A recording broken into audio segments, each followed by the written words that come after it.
인사하고 시작하겠습니다. 주님 안에서 사랑합니다. 주님 안에서 축복합니다. 주님을 향한 감사의 제목이 넘치시기를 축복합니다.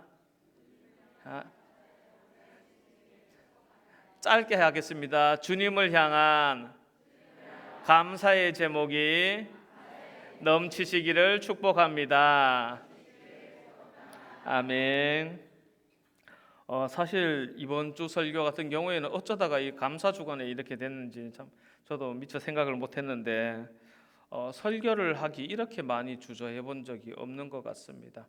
근데 꼭 필요하지 않을까 싶어서 우리가 알고 지나가는 것이 좋지 않을까. 특히 50, 40, 30대까지는 반드시 알고 지나가는 것, 이미 알고 계실 확률도 높은데 알고 지나가는 것이 유익하겠다 싶어서 본문 말씀하고 그리고 관련 정보하고 좀 정리를 해서 준비를 했습니다. 시작하도록 하겠습니다.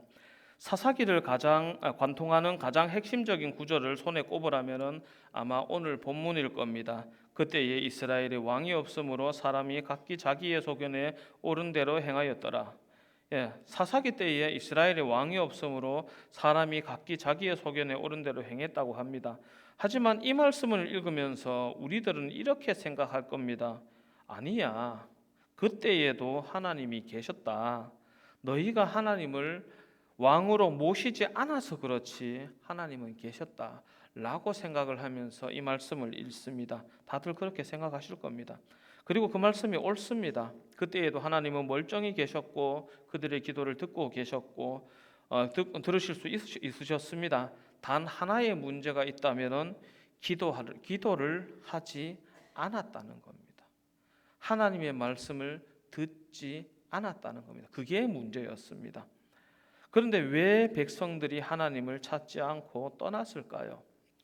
성경에는 이 백성들이 하나님을 버리고 우상을 숭배했다고만 나오지 왜 그랬는지는 나오지 않습니다. 더구나 워낙 고대의 일이다 보니까 제대로 된 기록도 남아있지 않습니다. 그리고 이스라엘이라는 민족이 나라를 만들고 나라를 이루고 살아간 것이 열왕기 들어서서야 이제 이루고 살아갔던 거지 기록물이라는 게 남아 있을래야 남아 있기가 어려운 시대이기도 했습니다. 그러나 다만 추측은 가능합니다. 이 백성들이 주로 섬기던 신이 어떤 신인지 우리는 알고 있거든요. 성경에 나오니까. 주로 그 지역의 원주민들이 섬기던 신이었습니다. 바알이라든가 아세라라든가. 바알은 비를 준다고 하죠. 아세라는 다산을 보장한다고 합니다. 농경과 목축에 관련된 신이었습니다. 당연히 잘 먹고 잘 살고 싶어서 바알과 아세라와 기타 등등을 섬겼던 겁니다. 그런데 그게 아니면 사실 섬길 이유도 없습니다. 거기에 비해서 우리 하나님은 어떠신가요? 그리스도인들은 이렇게 대답합니다. 천지 만물을 지으시고 모든 일에 능하신 하나님이시라고. 이게 사실이에요. 이게 팩트예요. 바알은 비를 준다 그러고 아세라는 다산을 자식을 많이 낳게 한다 그렇게 말하는데 우리 하나님은 다 가능하세요. 겨우 그것만 가능하신 게 아니에요. 말씀으로 천지를 창조하셨어요. 그 외에 하나님의 능력을 설명하려면은 우리 평생에 해도 소용이 없습니다. 너무 많아요. 그런데 하나님을 향한 믿음이 없는 사람이 듣기에는 이 말이 어떻게 들리겠습니까? 할 줄 아는 게 없는 신 아니냐라는 생각을 할 수 있을까요? 없을까요? 믿음이 없는 사람이라면 그런 생각할 수도 있을 것 같습니다. 그래서 어쩌라고 특화되지 않은 신이네 라고 생각할 수도 있을 것 같습니다. 물론 우리가 그 말을 들으면 화가 납니다. 왜 화가 나느냐? 우리가 아는 신이라는 개념은 모든 것에 능해야 신 아닙니까? 맞잖아요. 그러니까 우리 하나님을 하나님으로 모시고 있지 않습니까? 그런데 그거 하나만 잘하는 게 무슨 신이에요 그게? 비만 내려가지고 그게 어떻게 신이에요? 다산만 보장해서 그게 어떻게 신이에요? 우리를 구원하지를 못하는데. 우리 입장에서는 기가 찰 노릇인데 어쨌든 간에 고대의 이스라엘 백성들은 하나님을 버리고 엉뚱한 걸 섬겼습니다. 엉뚱한 것을 섬겨서 결과가 좋았느냐? 그렇지도 않았습니다. 우상을 섬겨서 결과가 안 좋았는데 그렇게 해서 우상을 버렸느냐? 그렇지도 않아요.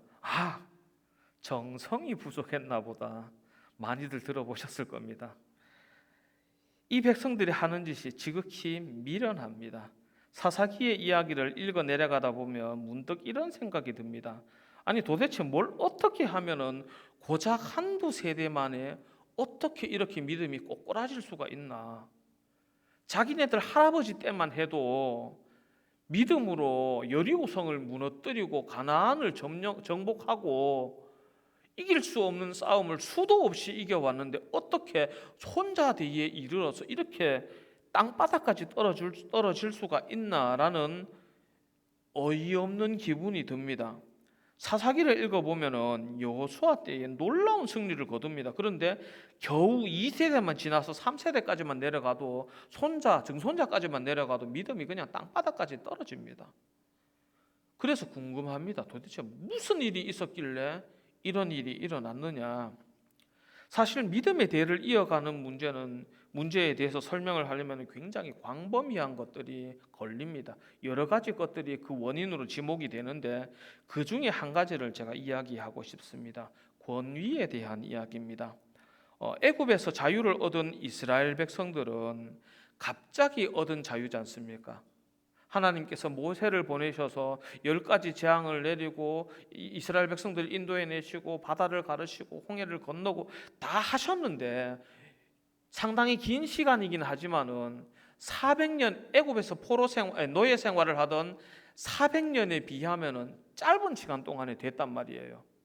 갑자기 얻은 자유라는 겁니다. 이 백성들 입장에서는 내가 평생 노예 생활을 해왔는데 평생 해온 적 있는 노예 생활이 아니라 자유인이 되는데 뭘 해야 될지를 몰라요.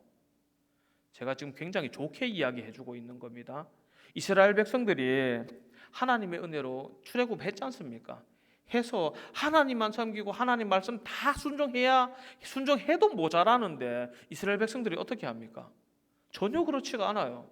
자기 멋대로 해요. 사사기 때하고 똑같습니다. 자기 멋대로 해요. 자기 소견에 옳은 대로 행합니다. 모세가 올라가서 십계명 받으러 올라갔다가 40일 동안 안 내려가니까 뭐합니까? 우상 만들지 않습니까? 굉장히 좋게 말하고 있는 거예요. 좋게 말해서 자기가 얻은 자유를 어떻게 써야 할 줄을 몰라요.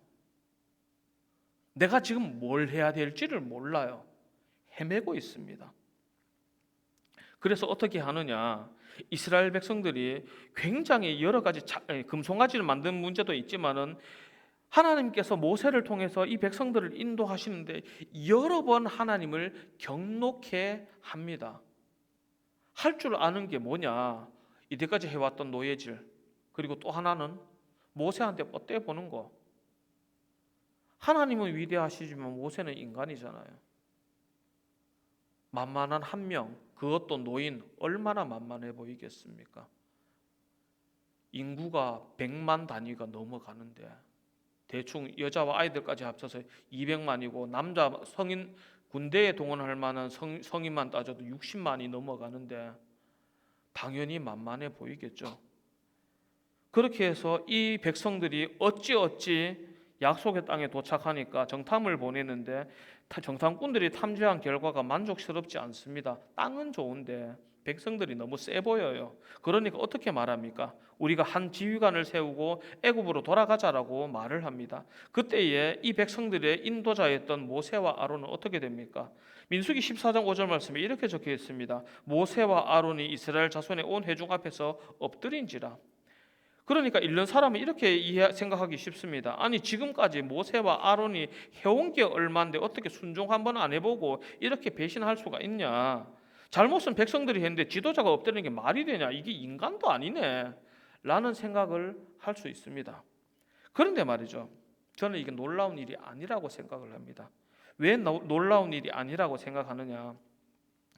노예로 살아온 인생을 제외하고 경험해 본 것은 모세를 통해서 하나님의 기적을 체험하는 인생뿐인데 그 기간이 너무 짧아요. 너무 짧으니까 그냥 무슨 금 나와라 뚝딱 하는 느낌으로다가 그냥 자기가 원하는 것만 외칠 줄만 알지 말씀이 뭔지도 모르고 순종할 줄도 몰라요. 그냥 자기가 할 줄 아는 건 이거 하나밖에 없습니다. 이거 해주세요. 이거 해주세요. 내가 노예로 살면서 이런 짓을 했다가는 뺨 맞게 딱 좋겠지만은 모세는 만만해요. 한 명밖에 안 되잖아요. 해주세요. 여러분 그러지 않습니까? 우리가 애굽에서 살 때는 고깃간에 앉아가지고 고기를 마음대로 먹고 부추도 마음대로 먹고 그랬는데 세상에 어느 노예가 그런 식으로 삽니까? 애굽 사람도 그렇게 못 살겠다. 말도 안 되는 소리죠. 그렇게 했습니다. 그렇게 했는데 지금까지 이 백성들이 계산하기에는 이런 계산이 작동한 것 같습니다. 지금까지 이스라엘 백성들은 출애굽 이후로 모세의 지도하에 순종을 해왔어요. 그것이 비록 이치에 맞는 일이라 하더라도 순종해줬다는 겁니다. 아이를 길러보셨으니까 아실 거 아닙니까? 애가 밥을 먹어야 돼요. 그래서 밥 좀 먹자, 밥 좀 먹자. 이 밥 먹으면 내가 사탕 사줄게. 해보신 이 비슷한 거 한 번쯤은 해보셨을 겁니다. 그러면 애는 어떻게 합니까? 내가 해줬으니까 뭘 받아야 돼요? 사탕을 받아야 돼요. 그렇지 않습니까? 해준 거예요. 애 입장에서 보면 해준 거예요, 그거. 이것을 확대해서 보면은 이 백성들의 모습도 딱 들어맞습니다. 모세가 이스라엘 백성들을 인도하면서 자기의 유익을 추구한 적이 있습니까? 없잖아요. 엄청나게 고생만 했지 모세가 왕이 된 것도 아니고요. 뭔가 세금을 받은 것도 아니고요. 아무것도 없어요. 물론 생활을 한 거 보면은 뭔가 있기는 있었겠지만 그래봤자 고생한 거에 비하면 아무것도 아니에요. 그런데 이 백성들이 보기엔 어떠냐? 해준 겁니다. 옳은 말씀에 따른 게 아니라 그냥 말씀에 순종해 준 겁니다. 그러니까 계속 이렇게 배역하는 겁니다. 결과적으로 말하자면 한 번도 순종한 적이 없다는 거죠. 진심으로 순종한 적이 없다는 거죠. 지도자 입장에서 듣는다면 정말 말도 안 되는 소리겠지만은 심사가 뒤틀린 백성이 이런 식으로 삐뚤어지게 생각하는 것은 놀라운 일이 아닐 겁니다. 왜냐하면은 난 이제 저 사람 말 듣기 싫으니까 내가 유리한 대로 내 마음대로 계산하고 싶은 것은 사람의 당연한 심리일 겁니다. 저 사람의 인도 때문에 혜택 받은 것이 있기는 하지만 그것도 결국에는 내가 순종했기 때문에 일어난 일이기 때문에 내가 잘나서 내가 얻은 거예요. 그러니까 숙이고 들어갈 필요가 없다는 계산입니다. 물론 터무니없는 주장이고 과격한 말이지만 결국 집단이 리더를 버릴 때에는 똑같은 절차를 밟고 지나갑니다. 그리고 이 모든 것이 가능한 것은 어디까지나 내 행동을 결정하는 것은 나라는 대전제가 존재하기 때문에 가능한 겁니다. 내 마음대로 나의 삶을 진행해 나갈 수 있기 때문에 가능한 거란 이야기입니다. 심지어 하나님을 믿는 믿음도 그렇습니다. 우리를 변화시키시고 인도하시고 구원하시는 것은 하나님께서 우리에게 해주시는 일이세요. 그런데 하나님을 내 주님으로 모시는 것만큼은 우리의 일입니다. 우리 선택이에요. 저번에 한번 설명했을 겁니다. 휴대폰에 이거는 아이폰이 아닙니다만 시리야 사랑해 하면은 얘가 저도 주인님을 사랑합니다 라고 대답한다고 해서 얘가 나를 사랑하는 게 아니라는 겁니다. 하나님께서 우리를 사랑하시면 우리가 무조건 하나님을 사랑하게 만드셨다면은 우리가 고백하는 그 사랑의 고백은 진실일까요? 아니죠. 이것만큼은 하나님께서 손대시면 안 되는 문제라는 겁니다. 그런데 그것을 잘못된 방향으로 활용할 수도 있다는 겁니다. 그런데 오늘 설교를 준비하면서 굳이 본문을 사사기 마지막 절을 선택하고 권위의 문제를 부각시키고 그 예시로 모세의 이야기를 꺼낸 이유가 있습니다. 제가 어린 시절만 해도 전두환 대통령 집권기였고 어르신들의 권위가 명백하던 시절이었습니다. 더구나 저는 경북 의성 출신입니다. 우리나라에서 꽤 보수적인 지역으로 손꼽히는 곳입니다. 거기서 저는 기묘한 것을 느꼈습니다. 저나 제 친구들을 향한 어르신들의 권위는 결국 우리를 바르게 하기 위한 분명한 목적성이 있으셨습니다. 물론 그 과정이 조금 거칠기는 했지만은 선한 목적이 있으셨다고 저는 아직도 믿고 있습니다. 그런데 그 권위에 대해서 비판하는 사람들의 모습을 보면은 권위주의를 비판하면서 권위에 대해서 부정을 함 자기가 권위주의와 권위는 다르다고 한참을 설명을 하는데 어찌됐건 간에 권위에 대해서 부정을 하면서 하는 말이 자기는 다르다고 말을 하는데 자기가 훨씬 더 권위주의적인데 문제는 이 사람은 방향성도 없어요. 그런 모습을 저는 봐왔는데 그조차도 시간이 지나니까 이제는 저도 기성세대에 해당하는 나이가 됐고 그때에 우리에게 권위주의에 대해서 비판을 하던 분들이 인생의 황혼기를 보는 시대가 됐습니다. 그리고 그분들의 자녀들이 청소년 혹은 청년이 됐습니다. 그리고 그분들의 바램대로 오늘날 사회는 권위주의라는 것을 그리고 권위라는 것을 구경하기 어려운 시대가 됐습니다. 그런데 이제 와서 생각해 볼 때 과연 그게 옳은 일이었을까라는 생각을 하게 됐습니다.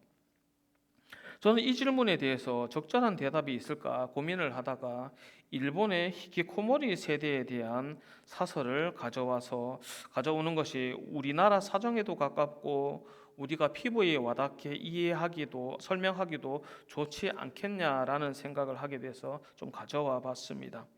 우리나라 말로 은둔형 외톨이라고 불리는 이 히키코모리는 쉽게 말해서 집안에 틀어박혀서 세상에 나가지 않는 그런 사람들을 말합니다. 주로 젊은 사람들이고요.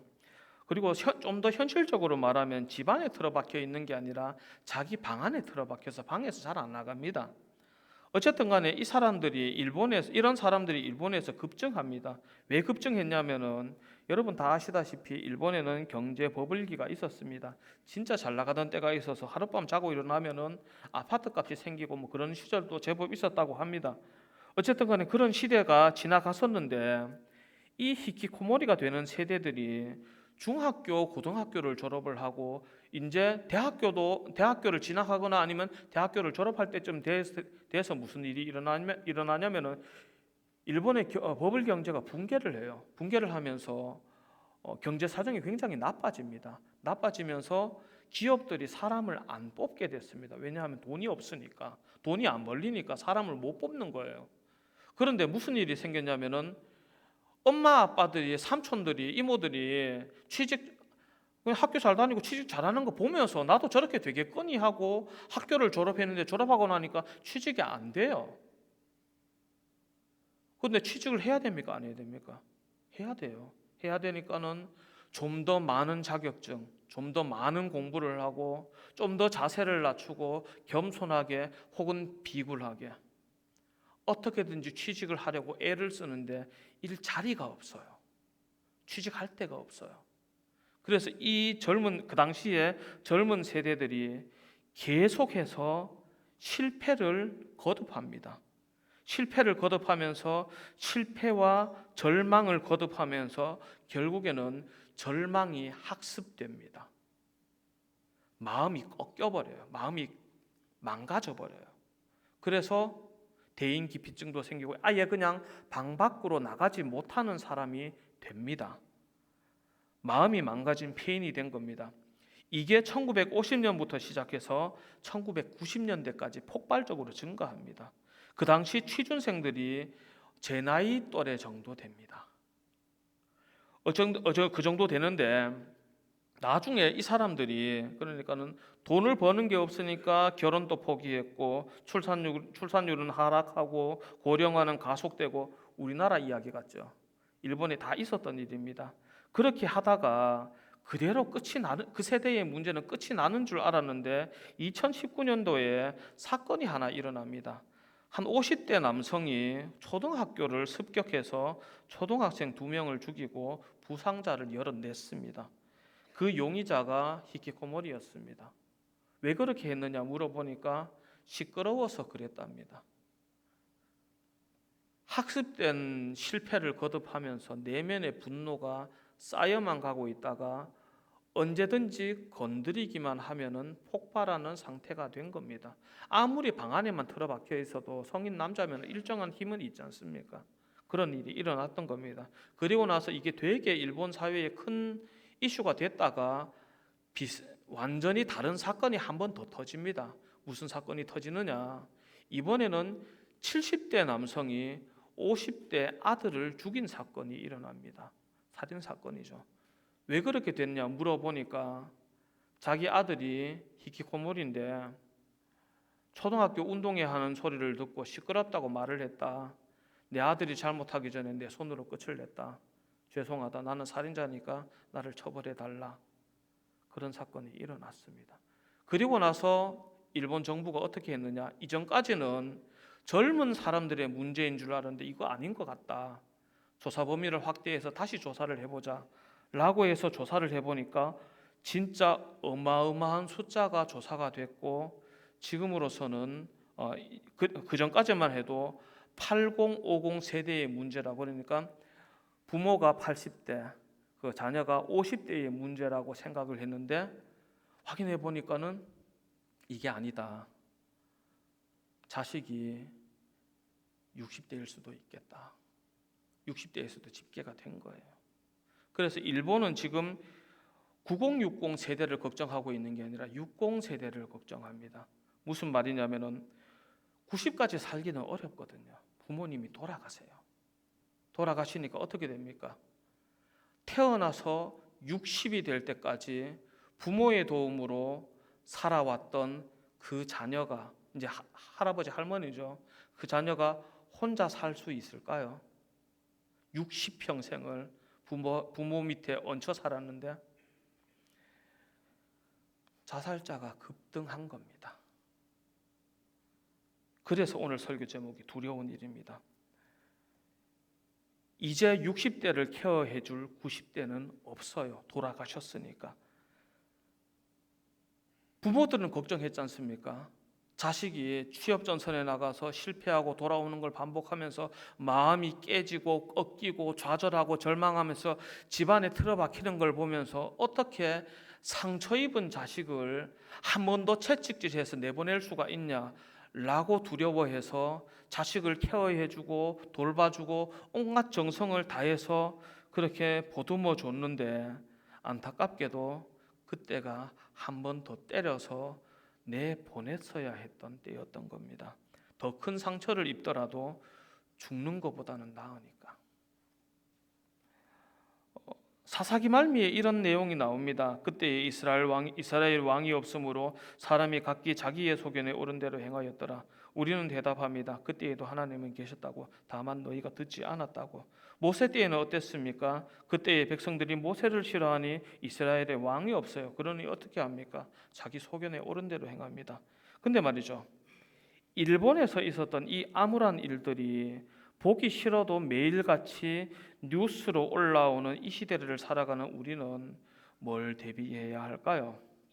에스겔서를 읽어보면은 도무지 말을 듣지 않는 백성들에게 하나님께서 에스겔을 보내시면서 이런 말씀을 하십니다. 이 자손은 얼굴이 뻔뻔하고 마음이 굳은 자니라. 내가 너를 그들에게 보내노니 너는 그들에게 이르기를 주 여호와의 말씀이 이러하시다 하라. 그들은 패역한 족속이라. 그들이 듣든지 아니 듣든지 그들 가운데 선지자가 있음을 알지니라. 주님께서는 이 백성들이 패역한 것을 알고 계십니다. 그러니까 이 심히 패역한 자들이 말을 들으려 하지 않을 것도 알고 계셨습니다. 그러니까 하나님의 보내심을 받은 에스겔이 죄 없이 고통받을 것도 아시면서 기어코 보내신 겁니다. 그런데 왜 그렇게 하셨을까요? 그들에게도 길이 있음을 알게 하기 위해서 보내셨습니다. 말씀의 길이 여전히 있음을 알게 하기 위해서 보내셨습니다. 마지막으로 이 백성들이 자기 소견에 옳은 대로 행함이 어떠했는지 요약을 하고 오늘 설교를 마치려고 합니다. 모세 시대의 백성들은 자기 소견에 옳은 대로 모세를 버리고 하나님을 반역했습니다. 사사 시대에는 자기 소견에 오른 대로 하나님을 버리고 우상을 숭배했습니다.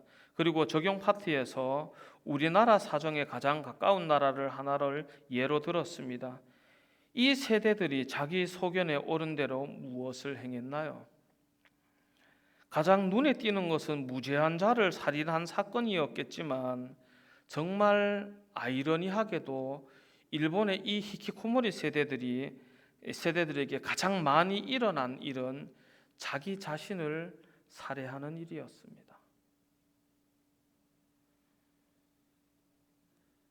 정말 슬픈 거는 뭐냐면은 이 자녀들이 자살을 하면서 부모들과 그 직전에 대화를 나눠보지를 않았어요.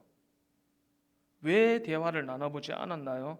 그 집에 부모가 있었는데 왜 하지 않았나요? 오늘 성경 말씀하고 똑같지 않습니까? 있었는데 왜 안 했나요? 부모라고 생각 안 하니까, 자기 밑에라고 생각하니까, 자기가 콧방귀만 한번 끼면은 이리저리 날려다니는 보잘것없는 존재, 나보다 밑에, 속된 말로 핫발이니까 대화할 가치가 없는 거예요. 부모는 자식이 상처받을까봐 산처럼 많은 말을 참고 계신 거였지만은 자식 눈에는 그렇게 보이더라는 겁니다. 그렇게 일본 히키코모리 세대의 부모들은 평생을 속 썩다 죽거나 아니면 어느 날 갑자기 자식 방에서 소리가 안 들려요. 들어가 보니까 유서만 남아 있어요. 그런 결과를 맞이했었습니다. 하고 있죠, 지금 또. 그런데 일본에서 일어났던 일이 보시다시피 우리나라에도 똑같이 일어나고 있습니다. 우리가 뭘 해야 되겠습니까? 저는 이 문제에 대해서 질서를 세워나갔으면 합니다. 질서를 세워나가는 과정은 고통스럽습니다. 모세를 포함한 모든 이스라엘의 선한 지도자들이 그렇듯이 자신의 뜻이 아닌 이 백성이 나아가야 할 하나님의 선한 뜻을 쫓아 인도했음에도 불구하고 이 백성들은 그것을 인내함으로 순종하거나 혹은 네가 뭔데 하고 거절해 왔습니다. 듣든지 아니 듣든지는 그럼에도 불구하고 듣는 사람 마음이더라는 겁니다. 그러나 그럼에도 불구하고 왜 우리가 그 말씀을 전해야 하고 질서를 바로잡아가는 과정을 거쳐야 합니까? 그들 가운데 길이 있음을 알게 하기 위해서 그렇게 해야만 하는 겁니다. 그렇기 때문에 하나님 안에서 질서를 세워나가시되 내 뜻이 아닌 아버지의 뜻을 좇아 질서를 세워나가시기 바랍니다. 내 뜻은 실수할 때가 너무나도 많습니다. 그리고 내 위로가 아닌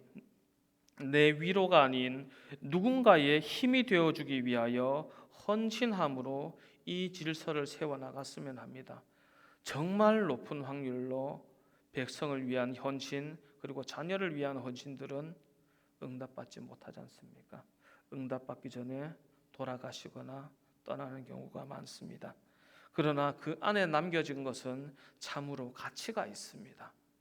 그 생명을 살리고 그 영혼이 나아가야 할 길을 열어주고 하나님을 찾게 합니다.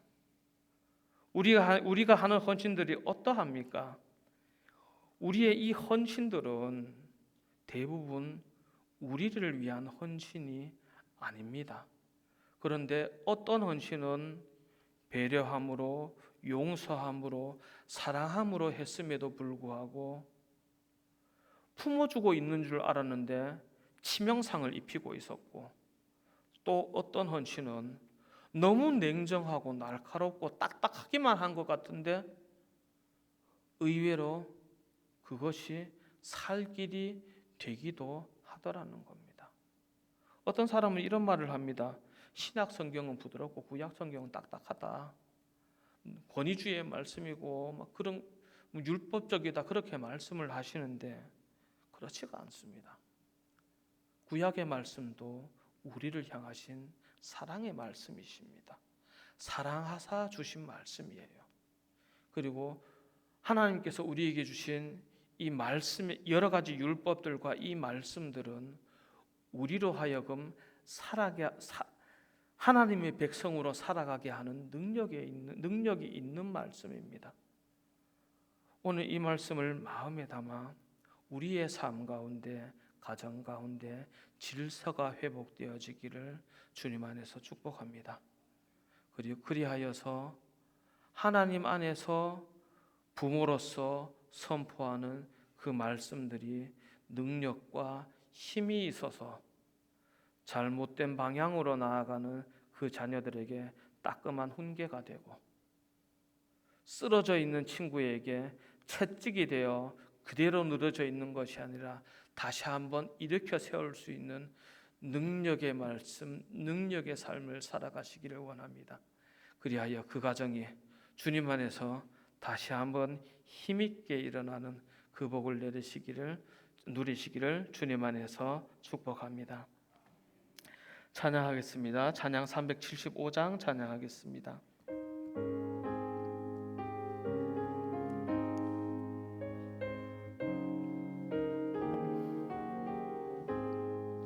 나는 갈 길 모르니 주여 인도하소서. 어디 가야 좋을지